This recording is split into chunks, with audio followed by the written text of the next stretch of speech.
toutes les femmes et toutes les jeunes filles devraient pouvoir se promener, faire du sport, vivre dans l'espace public sans qu'il y ait la moindre difficulté.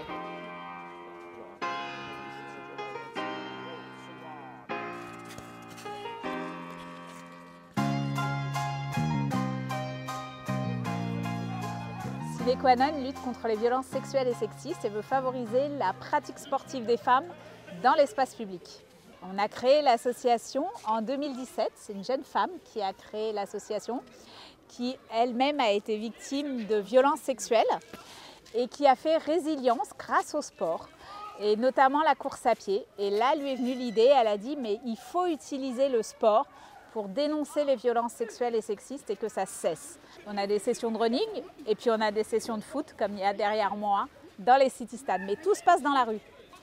Et pour dire non, on ne veut plus entendre parler et on ne veut plus que des femmes renoncent à faire du sport à cause de ces violences et se disent bah non, je ne peux pas aller courir dans la rue parce que je ne me sens pas assez à l'aise, j'ai peur qu'il m'arrive quelque chose.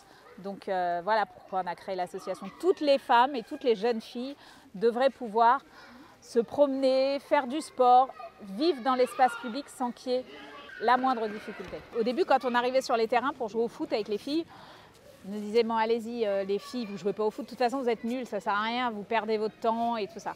Maintenant, quand on arrive, ils disent ok, on finit l'action, on vous laisse le terrain. Donc déjà là, il y a un petit truc qui a bougé chez eux. Et puis on montre ces filles, elles sont visibles. Vous avez vu, il y a des photos partout d'elles. On essaye que tout le monde puisse se rendre compte de leur présence. Et du coup, ça change les mentalités, ça fait évoluer les choses.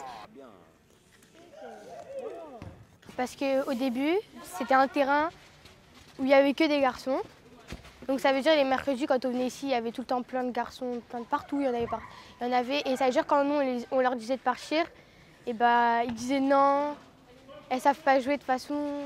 Et bah, au début, ça ne donnait pas envie de jouer parce que voilà, et en plus après, ils restaient sur les côtés et ils se moquaient de nous, ils faisaient des remarques. Mais après, Mamadou, il s'est occupé d'eux.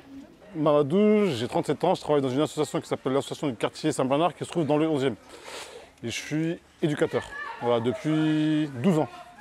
Elles ont un manque de confiance en elles. Là, c'est plus les mêmes filles, voilà, c'est plus les mêmes personnes. Elles ont beaucoup plus confiance en elles. Elles sont sereines aussi et elles ont envie. Voilà, parce que c'est vrai qu'au début, quand je leur ai proposé de jouer au foot, le foot, c'est que pour les garçons. Alors que non. Alors que le foot, c'est un sport universel. Et là, j'ai vraiment vu leur évolution. Je suis vraiment fier d'elle parce que c'est vrai que c'était pas gagné. Et là, voilà, comme vous pouvez voir, voilà, elle joue sans pression. Et que les garçons acceptent de jouer avec elle. Ce qui n'est pas simple, mais je pense que ça va arriver. Ouais. Alors on aimerait bien qu'il y ait des futures championnes. Ce n'est pas forcément l'objectif en soi. On manque de modèles, de jeunes femmes. Le sport au féminin est très peu médiatisé, contrairement au sport masculin. Donc elles manquent de références. Si on leur demande de citer, par exemple, elles jouent au foot, des joueuses de foot, elles vont en citer une ou deux et jamais plus, parce qu'elles n'ont pas forcément ces références. En revanche, je pense que les modèles, c'est important aussi de les avoir à côté de chez soi. Nous, c'est ça qu'on veut créer. C'est qu'on veut que l'exemple de toutes les jeunes filles soit leur voisine finalement. Et elles sont des beaux modèles. Et oui, petit à petit, on fait évoluer les choses. On fait bouger un petit peu les lignes. Il y a encore beaucoup de travail, mais c'est vous, les jeunes générations, qui allez faire ce travail avec nous. Nous, on amorce des choses, mais on aimerait que vous continuez avec nous. Et c'est entre vos mains aussi. L'égalité, c'est vous.